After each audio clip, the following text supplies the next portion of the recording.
La guerre en Ukraine a mis en avant les évolutions technologiques récentes. Les médias ont énormément parlé de l'utilisation de missiles anti-chars, de systèmes Manpad pour abattre les hélicoptères, ou encore du fameux drone turc TB2.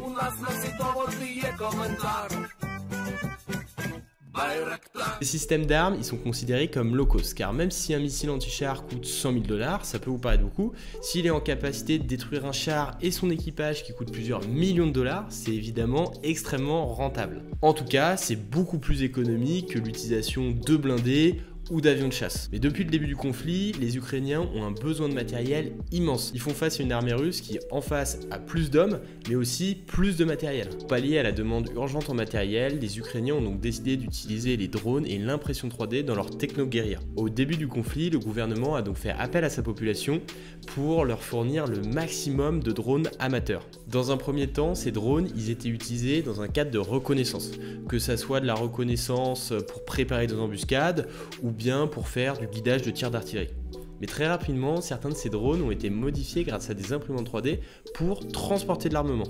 Ce n'est pas la première fois que des drones civils sont armés et utilisés dans un cadre militaire. Ça s'est notamment vu durant la seconde bataille de Mossoul, où l'État islamique utilisait des drones modifiés pour pouvoir bombarder l'armée gouvernementale irakienne. Ces drones civils avaient été extrêmement efficaces, étant donné qu'on était dans un cadre de conflit urbain.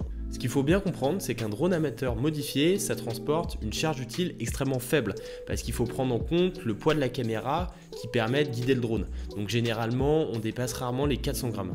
Les Ukrainiens, eux, ils ont modifié leur drone pour pouvoir emporter des grenades antipersonnelles FOG-17, qui sont des grenades antipersonnelles qui datent de l'ère soviétique. Elles pèsent environ 350 grammes. Donc évidemment, ces grenades n'ont aucun impact sur des véhicules blindés, mais ça peut être efficace sur des concentrations de personnel. Par exemple, si la grenade est lâchée au-dessus d'un canon, ça va sûrement blesser, voire tuer les servants d'artillerie, et ça peut aussi endommager les viseurs et les optiques du canon. Donc c'est quand même très intéressant. Le gros problème en fait avec ce système d'armes, c'est sa précision. Parce que quand on lance une grenade, étant donné que la grenade n'a pas de petites ailettes, elle va potentiellement rater sa cible de plus d'une dizaine de mètres, surtout s'il y a du vent. C'est la raison pour laquelle les Ukrainiens ils ont fabriqué des kits de petites ailettes qui peuvent facilement plugger sur la grenade. Ils ont fabriqué ces ailettes tout simplement via de l'impression 3D. Grâce à ça, la grenade elle est stabilisée durant sa chute et là elle a une précision métrique. L'utilisation de ce type de système, c'est évidemment très simple. On n'a pas besoin de mécaniciens pour pouvoir armer l'appareil. Pour les pilotes, il suffit de savoir gérer un drone amateur, donc c'est pas très compliqué. Et au niveau du tir, on s'entraîne avant en tirant 2 voire 3 fausses grenades. Et normalement, on a compris le truc et on peut rapidement être déployé sur le terrain avec ces drones. Ces drones amateurs modifiés, ça a provoqué une véritable psychose au sein de l'armée russe. Ça va augmenter la pression sur les troupes russes parce que désormais l'attaque, elle peut venir de partout. Vous imaginez en combat urbain, avant il fallait vérifier s'il n'y avait pas une mine en ouvrant une porte ou un sniper dans un coin d'une fenêtre, et bien maintenant il va aussi falloir regarder en permanence au-dessus de sa tête, potentiellement vous avez un drone que vous n'avez pas vu ni entendu qui va vous lancer une grenade. Donc c'est extrêmement pesant, c'est extrêmement fatigant et les troupes qui sont déployées au sol vont donc avancer beaucoup moins vite. Et on le sait, dans un conflit urbain, le temps c'est un facteur clé.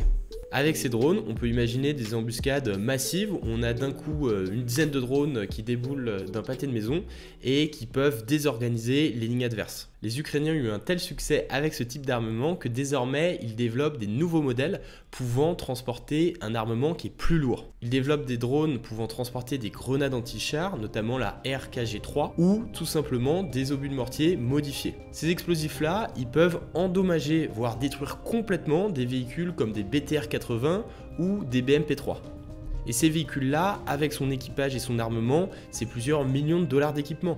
Dans ce conflit, l'utilisation de drones amateurs est tellement important qu'il y a certains constructeurs qui ont décidé de se retirer à la fois du marché russe et du marché ukrainien pour pas que leur matériel soit utilisé à des fins militaires. C'est notamment le cas du chinois DJI qui faisait des drones grand public qui s'est retiré de ces marchés. En réponse à cet embargo, les Ukrainiens ont donc décidé de développer leurs propres drones sur place. L'avantage de développer des drones amateurs directement pensés pour le combat, c'est qu'ils sont évidemment plus efficaces. Ces drones-là, ils vont être fabriqués via de l'impression 3D pour les pièces solides et avec des pièces électroniques qui peuvent s'acheter facilement et pour pas cher. En plus de tout ça, les Ukrainiens ont diffusé massivement les plans, que ce soit des plugs de grenades et de ces drones, au grand public. La diffusion de ce type d'arme à des unités de partisans qui pourraient harceler les arrières des troupes russes pourrait être particulièrement redoutable. La prolifération de cet armement aux portes de l'Europe pose aussi des problèmes de sécurité importants, notamment en France. Imaginez, vous avez un terroriste qui se procure facilement sur le marché noir des grenades et qui se met à lâcher des grenades en plein cœur de Paris. Ça pourrait être vraiment dévastateur parce que là, ce terroriste-là, il pourrait chaque semaine faire un attentat sans forcément être appréhendé par les autorités. Et ça pourrait provoquer une psychose au sein de l'opinion publique. Imaginez les médias qui pendant 2 mois parlent d'attentats terroristes à répétition. Les drones amateurs modifiés via l'impression 3D, ils sont déjà utilisés en France et notamment pour des utilisations illégales. C'est notamment le cas de certains trafiquants de drogue qui font passer entre l'Espagne et la France des petits drones modifiés qui sont remplis de cocaïne. C'est extrêmement rentable pour les trafiquants de drogue parce que si vous faites passer de la cocaïne pure dans un drone modifié, vous prenez beaucoup moins de risques et le prix à la revente même de 2 kg de cocaïne est tout de suite très important. Bref, vous l'avez compris, l'utilisation des drones modifiés via de l'impression 3D offre énormément de possibilités, notamment aux personnes qui sont mal intentionnées. Le gros avantage, c'est sa simplicité d'utilisation, son coût extrêmement faible et sa polyvalence. Évidemment, ces drones modifiés, ça ne vaut pas des drones professionnels. Ça ne vaudra jamais des drones militaires ou des drones cargo. Mais quand on a peu de moyens et quand on est dans une situation critique, ça peut quand même être assez intéressant.